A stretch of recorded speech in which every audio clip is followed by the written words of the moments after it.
Hello students, good morning. हमने हमारे last video lecture में ये चैप्टर 9 की शुरुआत की है, राइट। तो जिसमें हमने फर्स्ट टॉपिक के हिसाब से रिजिड बॉडी, फिर प्लास्टिसिटी, इलास्टिसिटी, प्लास्टिक, ये सब किसको कहते हैं तो उसके बारे में हमने सीख लिया है। उसके बाद हमने एक अलग से टॉपिक देखा था, वो है elastic behaviour of solid. Okay, तो जिसमें हमने स्प्रिंग और बॉल का इल्यूस्ट्रेशन फिगर से सीखा था, राइट। तो उसी के हिसाब से वो हमारी जो फिगर थी, all balls are connected with spring which is the internal force whose connected these two balls. Every ball is connected with this spring, where ball is the atoms and the spring is the internal force between these two atoms. Okay, तो ये जो है theory जिसमें आप किसी भी एक ball या एटम को फोर्स दो तो वो पूरी जो सिस्टम है वो बैलेंस यानी कि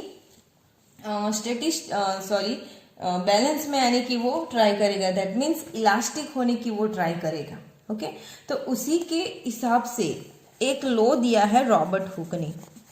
ओके, उसी के वो जो बिहेवियर ऑफ सॉलिड है उस पे से ही रॉबर्ट हुक ने एक लॉ दिया है, तो वो हम लिखेंगे अभी। This laws is 1 marks. तो ये जो लॉ है वो 1 मार्क्स के लिए एग्जाम में आता है, तो वो है law of elasticity, law of elasticity given by Robert Hooke. Okay, this is this question, this law is 1 marks for exam। तो वो law जो है वो the elongation, that means the elongation, wait बाद में मैं समझाती हूँ, ये लो है आपका। The elongation that means change in the length. Elongation means change in the length. ये कैसे आता है वो हम एक्सप्लेन करते हैं, पहले हम लो लिख लेते हैं। द इलोंगेशन मतलब change in length produced in a body, produced in a body is proportional to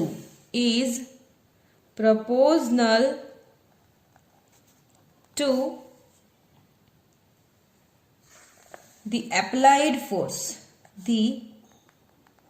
applied force, or load. Okay, the elongation means change in the length produced in a body is proportional to the applied force or load. Okay, तो ये जो है Robert Hooke ने वो spring वाला हमने example देखा, मतलब बिहेवियर ऑफ सॉलिड उस पे से दिया है। अब ये कैसे हुआ, तो सपोज यहाँ पे एक स्प्रिंग है, मान लो ये स्प्रिंग है आपके पास, ठीक है। This is the normal condition for spring. Now what happened? The elongation, change in the length produced in a body is proportional to the applied force. Now the force is applied in the downward direction. Then what happened? The springs is converting in the like this shape, right? तो यहाँ पे force नीचे downward की direction में यहाँ पे लग रहा है, तो आपकी स्प्रिंग कुछ ऐसी हो जाएगी यहाँ पे। दैट मीन्स व्हाट, ये मान लो इसकी लेंथ L है, तो यहाँ पे L में से क्या, तो कुछ डिफरेंट मिलेगा यहाँ पे, राइट। तो when we applied the force or load on the body, then the elongation, there is a change in the length, okay, in the object or body which is proportional to the applied force. Okay, जितना आप force दोगे उतनी length change होगी उसकी। okay, that means so Robert Hooke से F proportional to L, okay, change in length यानी delta L। यहाँ पे देखो एरर आ गई है, ये पूरी मेन फिगर है तो इसमें एरर दिख रही है हमें, राइट। एरर मीन्स यहाँ पे एक वर्ड्स यूज करना है, स्ट्रेन। ओके, तो मतलब जैसे आप फोर्स दोगे तो उसका जो मेन पोजीशन है, मेन शेप है, वो शेप में नहीं रहता. Okay, so the elongation change in the length is produce in a body which is proportional to the applied force. Clear? Okay, चलो. तो इसके बाद हम देखते हैं ये फर्स्ट, ये जो लो है वो 1 मार्क्स में आता है इक्वेशन, तो इसके लिए आप प्रिपेयर करना. अभी जो है हमारा कोई IMP टॉपिक्स है ये फॉर 2 मार्क्स और 3 मार्क्स, लेकिन डिपेंड है क्वेश्चन कौन सा आएगा उस पे है. Stress and strain. Now our topic is stress and strain. Stress and strain. These two words are always connected with each other. जहां पे स्ट्रेस होगा वहां पे स्ट्रेन कंपल्सरी रहता है. क्लियर? Stress and strain. पहले तो डिफरेंस हम समझ लेते हैं. What is strain and what is strain? Stress and strain. तो stress is a one type of, क्या बोलते हैं उसको, I think stress means one type of opposite force. Okay, जो भी डायरेक्शन में आप फोर्स दे रहे हो उसका अपोज करने वाला, मतलब stress. And strain means for example this is the object and we give this force on this object, then what happen. तो आप इस डायरेक्शन से दे रहे हो, इस डायरेक्शन, कोई भी डायरेक्शन में दो, तो जब आप कोई भी ऑब्जेक्ट पे फोर्स दोगे तो उसके शेप में, उसके कुछ भी, मतलब उस पे जो भी शेप में चेंज होगा तो उसका जो मेन प्रॉपर शेप है वो चेंज हो जाएगा, which is called strain. Okay, one type of defects उसमें आ जाएगी विच इज स्ट्रेन. ओके, तो हम उसकी डेफिनेशन लिखते हैं फिर समझने की ट्राई करते हैं. ओके, लेकिन डिफरेंस आपको समझना है. Stress is a one type of opposite force and strain is a change in shape. Okay, change in shape, one type of defect. Okay, तो पहले हम देखते हैं स्ट्रेस. पहले हम देखेंगे stress. So what is stress? तो उसके हिसाब से हम डेफिनेशन लिखते हैं. स्ट्रेस कब लगता है, कैसे लगता है, तो वो हम देखेंगे. तो when a body is subjected to deforming force, when a body is subjected, when a body is subjected to a deforming force, a restoring force is developed in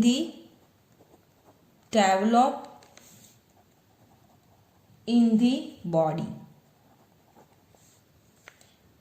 This restoring force is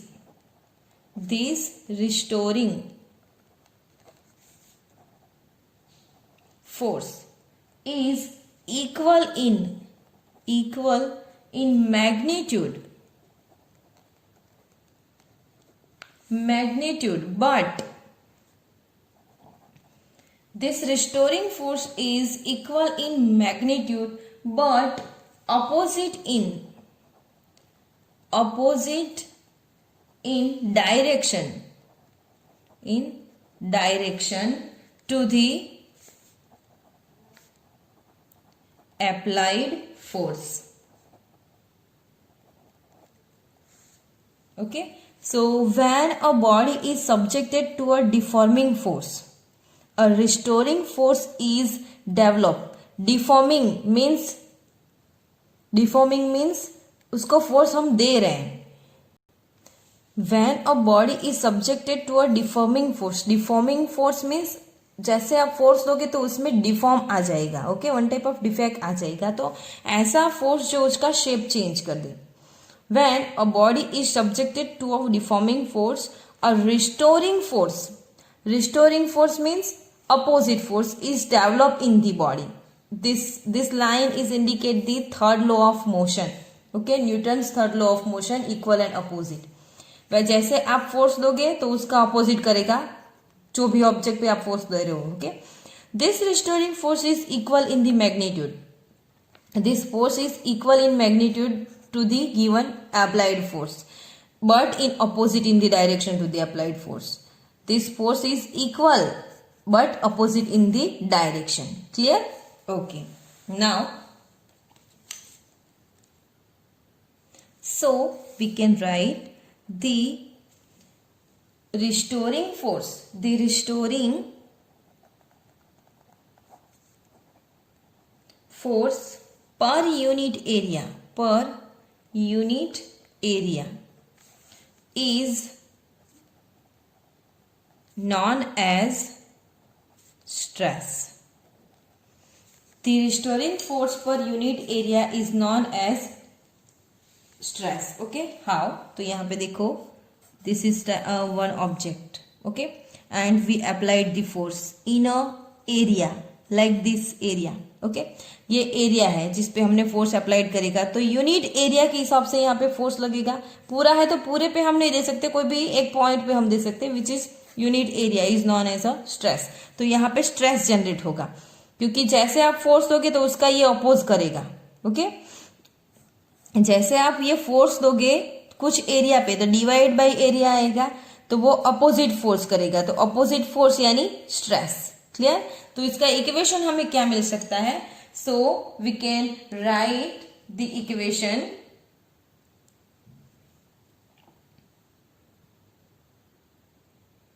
if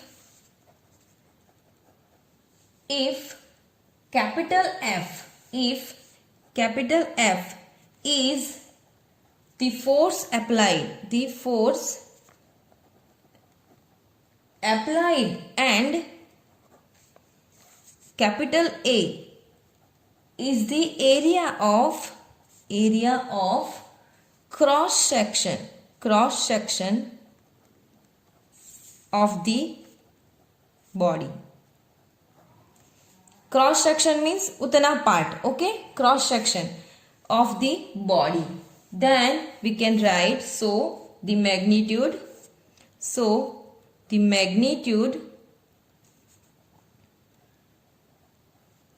of the stress is equal. क्या मिलेगा आपको? Is equal, और यहाँ पे हम magnitude of the stress का जो symbol है वो हम सिग्मा यूज करेंगे. ओके, सिग्मा इज इक्वल, क्या इक्वेशन मिलेगा? उसका अपोजिट कौन करता है? तो फोर्स बाय एरिया. जो स्ट्रेस है उसका अपोज करेगा फोर्स बाय एरिया. तो force divide by area is equal F bye area. तो आपको ये इक्वेशन मिला, magnitude of the stress sigma is equal force by area. Clear? तो फोर्स बाय एरिया, तो उसका यूनिट अगर हम लिखे तो फोर्स बाय एरिया यानी unit of stress sigma is equal force by area. तो फोर्स का यूनिट न्यूटन और एरिया का मीटर स्क्वायर. सो हमें मिलेगा newton into metre minus square. Clear? आप इसका सीजीएस, एमकेएस कोई भी यूनिट लिख सकते हो, राइट होगा. लेकिन हम यहाँ पे जो मेन कॉमन है वो न्यूटन इंटू मीटर स्क्वायर लिखेंगे. Now dimension formula of the stress. Dimensional formula of stress sigma is equal, क्या मिलेगा आपको? तो ये तो अब आपको फाइंड करना आता है फोर्स का डायमेंशनल फॉर्मूला और मीटर स्क्वायर का डायमेंशनल फॉर्मूला, दोनों करके आपको जो मिलता है वो m1 L - 1 T - 2. तो ये जो है वो आपका डायमेंशन फॉर्मूला ऑफ सिग्मा यानी स्ट्रेस का है. क्लियर? तो यहाँ पे जो ये हमने स्ट्रेस के बारे में देखा है, वो स्ट्रेस जो है वो 2 मार्क्स में आता है. तो अच्छे से पढ़ाई करो. ठीक है? अभी देखो, तो स्ट्रेस के बारे में आपको समझ में आया होगा, तो अभी हम उसके टाइप्स देखेंगे. सो नाउ देयर आर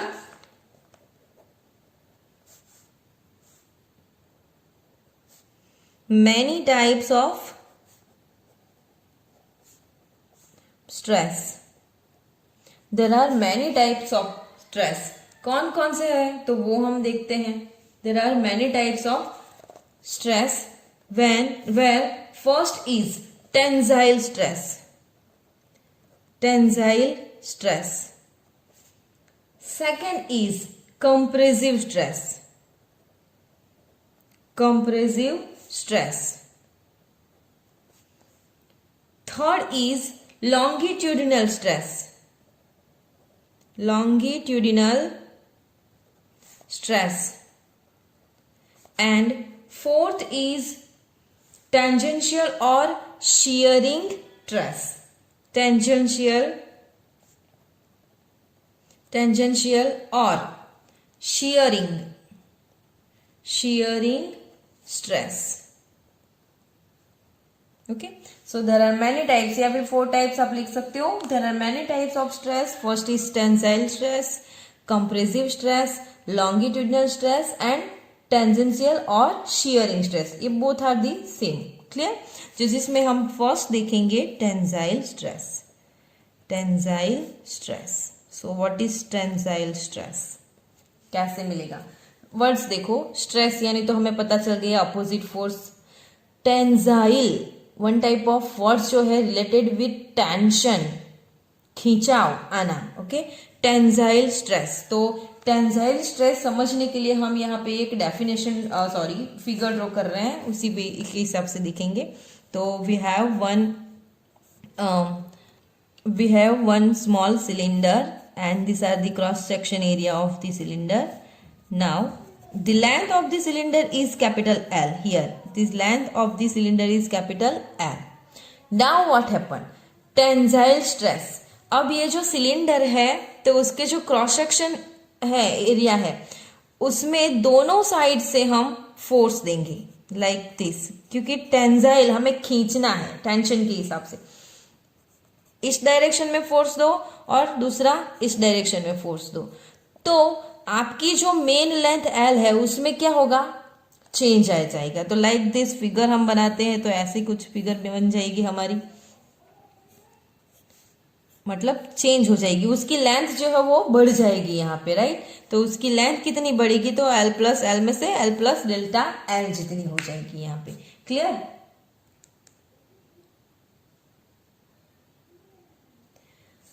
तो क्योंकि इस डायरेक्शन में हम फोर्स दे रहे हैं, राइट, यहाँ पे, तो ये जो है फोर्स हमें इस डायरेक्शन में देना है. तो यहाँ पे मेन लेंथ एल है, और जब उसको हम दोनों साइड से फोर्स देंगे, टेंसाइल फोर्स देंगे यहाँ पे, तो उसकी चेंज लेंथ में क्या हो जाएगा, चेंज हो जाएगा. ओके, तो यहाँ पे देखो, जैसे आपने स्ट्रेस दिया, टेंसाइल स्ट्रेस किसे कहते हैं वो हम देख रहे हैं यहाँ पे. जैसे आपने उसको स्ट्रेस दिया, फोर्स दिया, तो वो टेंसाइल खींचने वाला है ये, बराबर, ठीक है. तो ऐसे और ऐसे अपोजिट डायरेक्शन में आप खींच रहे हो, ठीक है, तो उसका अपोजिट फोर्स यानी टेंसाइल स्ट्रेस जो है वो अपोजिट लगेगा उसको, क्योंकि वो अपनी मेन कंडीशन में जाने की ट्राई करेगा. तो और वो खींचने की वजह से उस पर जो स्ट्रेस आता है वो है tensile stress. Okay, and therefore stress के साथ ऑलवेज स्ट्रेन ज्वाइंट होता है. तो उसके देखो यहाँ पे ये जो मेन है उसका शेप ये है और यहाँ पे उसका स्ट्रेन हो गया, दैट मीन्स डिफेक्ट हो गया ये, राइट. उसकी लेंथ चेंज हो गई है, मेन शेप नहीं रहता है यहाँ पे. क्लियर? तो इसी को हम अभी वर्ड्स के हिसाब से लिखेंगे. तो a cylinder is stretched by from the figure,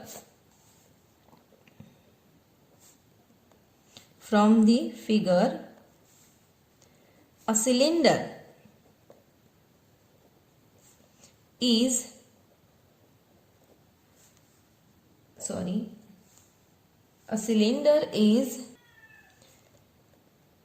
is stretched by two equal force applied. A cylinder is stretched by two equal force applied normal to its cross sectional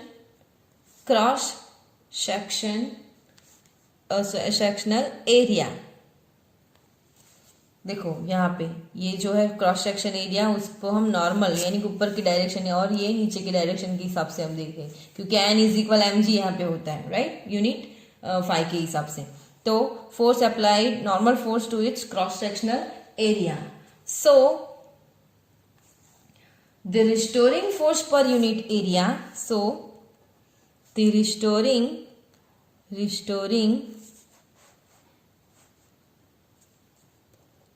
force per unit area, in this case is called, so in this case the restoring force per unit area is called tensile stress. Clear? So हम एक बार वापस देखते हैं यहाँ पे। From the figure, a cylinder is stretched by two equal force applied normal to its cross sectional area. Then the restoring force per unit area in this case called tensile stress. Okay, restoring force अंदर की direction में लगेगा, वो ये figure continue रखने की try करेगा। Okay, तो उसके लिए जो फोर्स उसको स्ट्रेस लगता है वो टेंसाइल स्ट्रेस हुआ। क्लियर? सो यहाँ पे अगर हम इक्वेशन बनाना चाहे तो टेंसाइल स्ट्रेस का इक्वेशन हमें क्या मिलेगा? सो tensile stress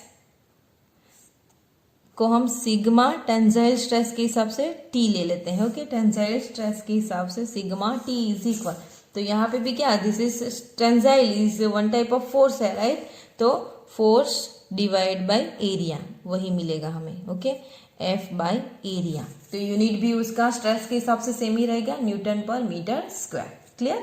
so this is the tensile stress. Now second is compressive stress.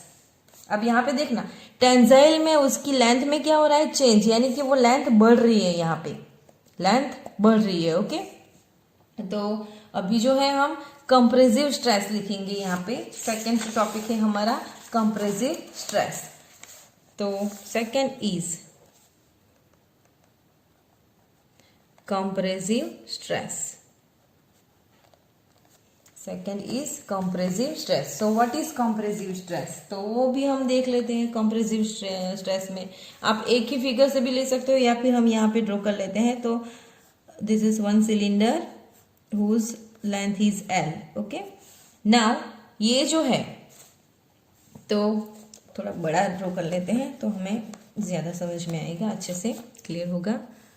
चलो, तो ये हमारा सिलेंडर है, this is the cross section area of the cylinder and whose length is L. Okay, now compressive यानी force, मतलब दबाव के हिसाब से आपको फोर्स देना है यहाँ पे, तो क्या मिलेगा आपको फिगर, तो अब फोर्स जो है वो डाउनवर्ड डायरेक्शन में और यहाँ पे अपवर्ड डायरेक्शन में अंदर लगाना है। अब ओके, लाइक दिस, ऐसे लगाना है फोर्स। तो आपकी जो फिगर है, जो सिलेंडर है वो क्या, तो उसका जो साइज है वो क्या हो जाएगा, छोटा हो जाएगा, उसकी लेंथ वापस चेंज हो जाएगी, लाइक दिस फोर्स। तो अभी ये फोर्स आपको इस डायरेक्शन में लग रहा है। ओके, ऐसे फोर्स, तो उसमें भी एल प्लस डेल्टा एल जितना चेंज आ गया, दैट मीन्स डिफेक्ट आ गई। उसका शेप देखो और ये शेप देखो, दोनों में डिफेक्ट्स आ गई है, राइट। तो विच इज, उसके लिए जो फोर्स लगेगा, वो स्ट्रेस लगेगा, वो कंप्रेसिव स्ट्रेस है। क्लियर? सो यहाँ पे क्लियर होगा, टेंसाइल में क्या लेंथ में चेंज होता है लेकिन वो बढ़ती है, और कंप्रेसिव में भी चेंज होता है लेकिन वो यहाँ पे कम हो जाती है। क्लियर? तो यहाँ पे हम लिखेंगे फ्रॉम द फिगर, चलो कंप्रेसिव स्ट्रेस के लिए हम क्या लिखेंगे, तो फिगर पे से ही लिखना है हमें। Compressive figure, if a cylinder is compressed,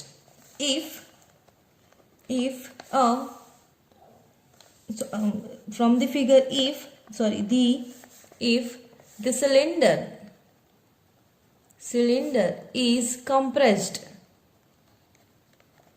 if the cylinder is compressed under the action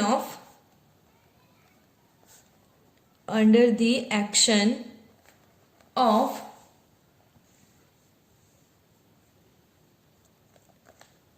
if of the cylinder is compressed under the action of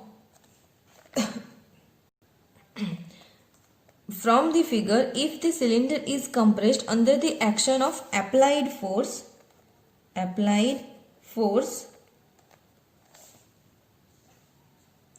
the restoring force per unit area, the restoring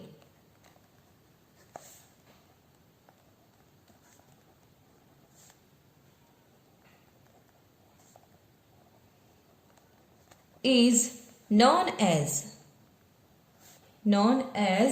compressive stress.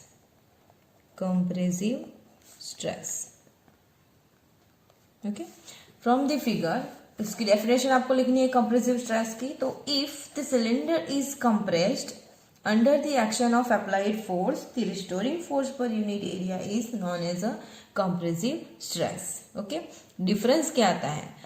Compressed under the action of force, then the length is changed in the of the body. जो भी आपने take किया है उसके हिसाब से भी आप लिख सकते हो. ओके, चलो तो यहाँ पे ये हो गया. So the compressive stress equation हम लिखें, कंप्रेसिव स्ट्रेस सिग्मा सी हम ले लेते हैं कंप्रेसिव के हिसाब से. सिग्मा सी इज इक्वल क्या आएगा? Force by area. यहाँ पे भी फोर्स बाय एरिया ही आएगा. क्लियर? Force by area. चलो now third is which type of longitudinal. See here, longitudinal stress. So what is longitudinal stress? तो अब हम देखेंगे longitudinal stress. Third is longitudinal stress. So what is longitudinal stress? Longitudinal means combination. Longitudinal means combination के यहाँ से देखना है यहाँ पे साथ. ओके, तो longitudinal stress means the stress of tensile and compressive stress. The stress of tensile and compressive are called longitudinal stress. Okay, the stress of, और आप अलग से भी लिख सकते, the stress of tensile or compressive are called longitudinal stress. Okay, the stress of tensile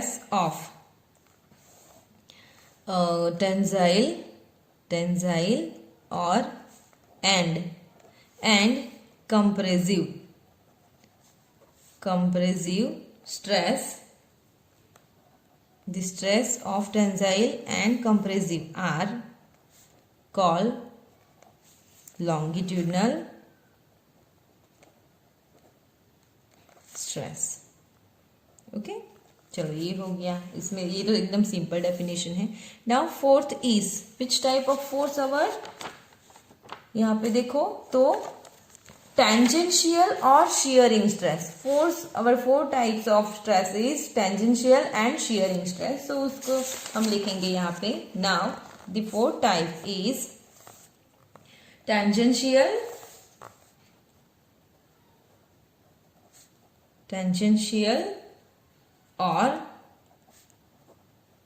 shearing stress. So what is tangential and shearing stress? तो tangential और shearing stress. तो tangential means जो भी ऑब्जेक्ट आप ले रहे हो तो उसके टच में होना चाहिए. क्या? टच में होना चाहिए. shearing means टच में होना चाहिए. tangential यानी वन टाइप ऑफ शेप वो दिखाता है यहाँ पे.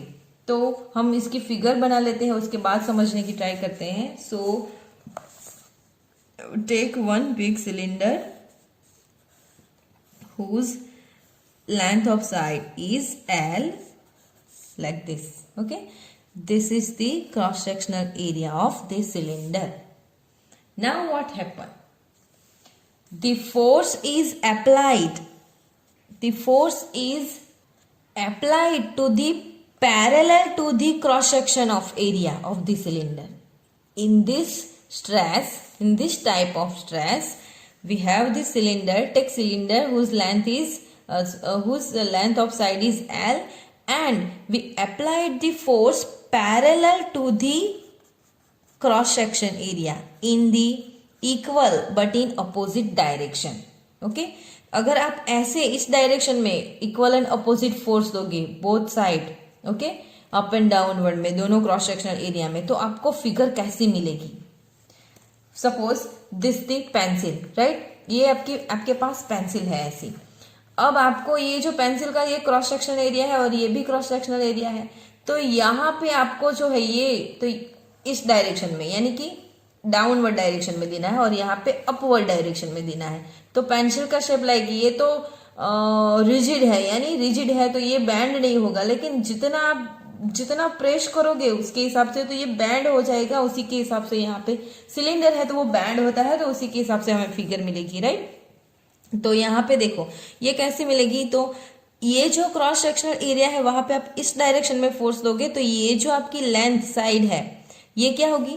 क्रॉस हो जाएगी, लाइक दिस, सॉरी,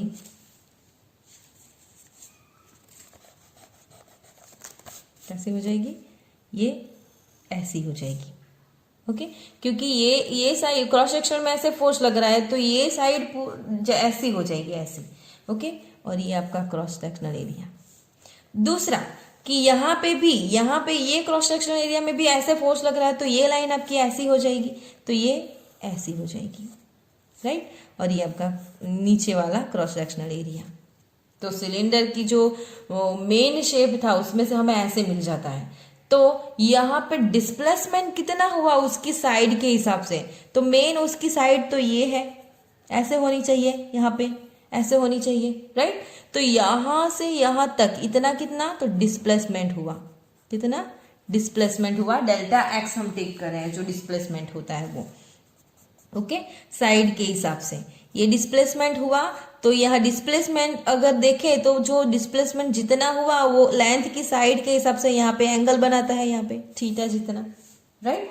तो ये एंगल बनाया हमें, तो इस पे से हमें इक्वेशन क्या मिल सकता है? तो देखो ये साइड के हिसाब से यहाँ पे एंगल हम टेक करेंगे तो दिस इज दी, ये कौन सी साइड हुई और ये कौन सी हुई? This is the nearest and this is the opposite, right. तो उसके हिसाब से क्या मिलेगा आपको यहाँ पे? तो देखो यहाँ पे theta is equal adjacent divide by opposite, adjacent divide by opposite, तो आपको क्या मिलेगा? थीटा, tan थीटा मिल जाएगा, राइट। तो वो हम इक्वेशन प्रूव करेंगे, लेकिन पहले हम डेफिनेशन लिखेंगे यहाँ पे। और ये जो tan थीटा मिल रहा है वो डिफेक्ट्स यानी कि स्ट्रेन मिल रहा है, यहाँ पे स्ट्रेस तो यहाँ पे लग रहा है, ओके, स्ट्रेस यहाँ पे लग रहा है जिसकी वजह से आपको स्ट्रेन मिला है, राइट। तो पहले हम स्ट्रेस के बारे में लिखते हैं। So from the figure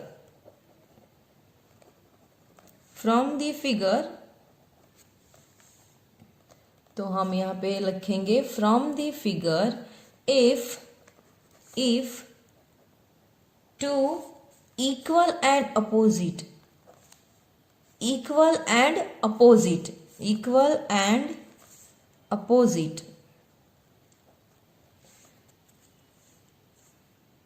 deforming forces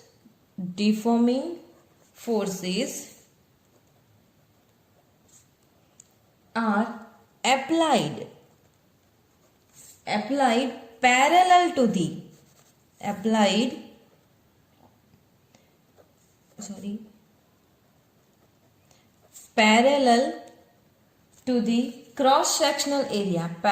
to the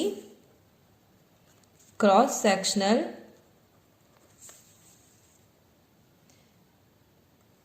area, of the cylinder.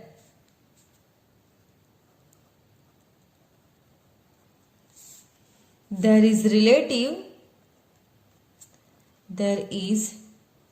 relative displacement between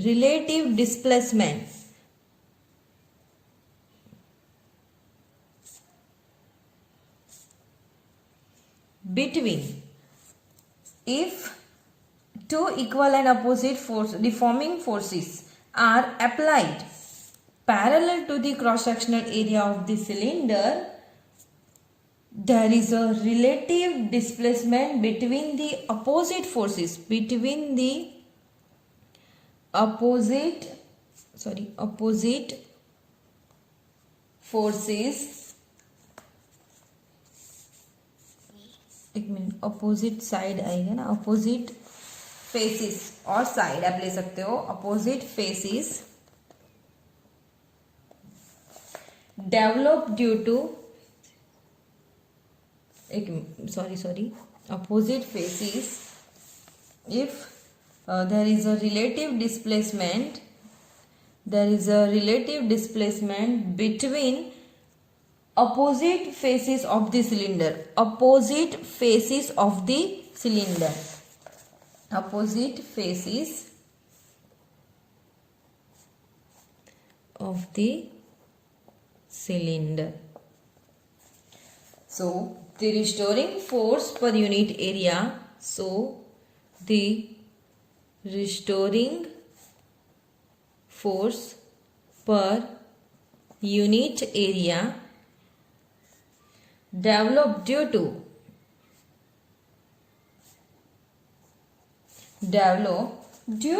the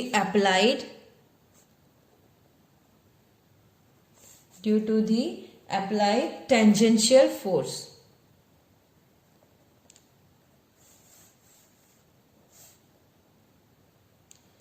is known as tangential or shearing stress. Clear?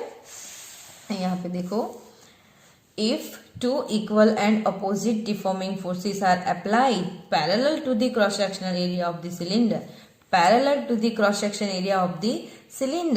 then there is a relative displacement between delta x opposite faces of the cylinder. So the restoring forces per unit area developed due to applied force is called due to a tangential force is known as tangential or shearing stresses. So tangential equation बनाओ तो tangential stress sigma, हमने compressive और tensile के हिसाब से sigma T use कर लिया, हम यहाँ पे शेयरिंग लेंगे. ओके, शेयरिंग का एस हम ले रहे हैं यहाँ पे. टेंजेंशियल स्ट्रेस इज इक्वल क्या आएगा आपका, तो यहाँ पे देखो फोर्स की वजह से फोर्स बाय एरिया तो है ही, ये स्ट्रेस तो हमें मिलेगा force by area. Clear? Okay, तो इसका भी इक्वेशन हमें क्या मिलेगा, sigma S is equal force by area. S is sharing के हिसाब से ले रहे हैं. क्लियर? तो यहाँ पे हमारे स्ट्रेस के जो हैं वो टाइप्स कंप्लीट हो रहे हैं. तो ये जो टाइप्स है वो आईएमपी है. और हम देखें तो साथ में हमारा जो टॉपिक था वो स्ट्रेस एंड स्ट्रेन. कोई भी स्ट्रेस है तो साथ में स्ट्रेन कंपलसरी रहेगा. ओके, तो वो हम स्ट्रेन अभी देखेंगे. जो हमारा नेक्स्ट टॉपिक है स्ट्रेन, तो वो हम अगले वीडियो लेक्चर में देखेंगे. क्लियर? और आपको कोई भी अगर प्रॉब्लम हो इसमें तो आप टीचर का कांटेक्ट कर सकते हो, लेकिन अच्छे से नोट्स बुक बनाओ, पढ़ो और प्रैक्टिस करो. Thank you students. हम साथ में एक यहाँ पे एक्स्ट्रा टॉपिक देख लेते हैं, वो है वॉल्यूम स्ट्रेस. वॉल्यूम स्ट्रेस जिसकी डेफिनेशन हमें नहीं लिखनी है, लेकिन वॉल्यूम स्ट्रेस का इक्वेशन जो एग्जाम्पल में आता है, तो volume stress that means sigma we is equal, तो वॉल्यूम स्ट्रेस, तो स्ट्रेस का ही इक्वेशन आएगा force divide by area. But अगर स्ट्रेस के हिसाब से हम देखें वॉल्यूम के हिसाब से, ओके, तो वॉल्यूम के हिसाब से आपका फोर्स का जो इक्वेशन है वो क्या मिलता है, तो pressure into area divide by area. Force के हिसाब से प्रेशर इनटू एरिया. प्रेशर कैसे मिलता है वो पता है ना, ये फोर्स लगा तो यहाँ पे जो भी पॉइंट पे फोर्स लगा वो प्रेशर वहां पे आता है और उतने एरिया में. ओके, तो pressure into area divide by area, तो आपको क्या मिलता है, pressure. Pressure is a one type of compressive stress. Okay, तो वॉल्यूम स्ट्रेस, तो आपको क्या मिलता है, वॉल्यूम स्ट्रेस. तो यहां पे हम लिख सकते हैं volume stress is one type of compressive stress. Okay, तो ये ध्यान में ले लेना. क्लियर? तो यहाँ पे आपको पी मिल रहा है, पी यानी प्रेशर कंप्रेसिव के हिसाब से मिल रहा है यहाँ पे। क्लियर? तो अभी हम जो नेक्स्ट टॉपिक देखेंगे वो नेक्स्ट वीडियो लेक्चर में देखेंगे। तब तक आप अच्छे से पढ़ो। Thank you.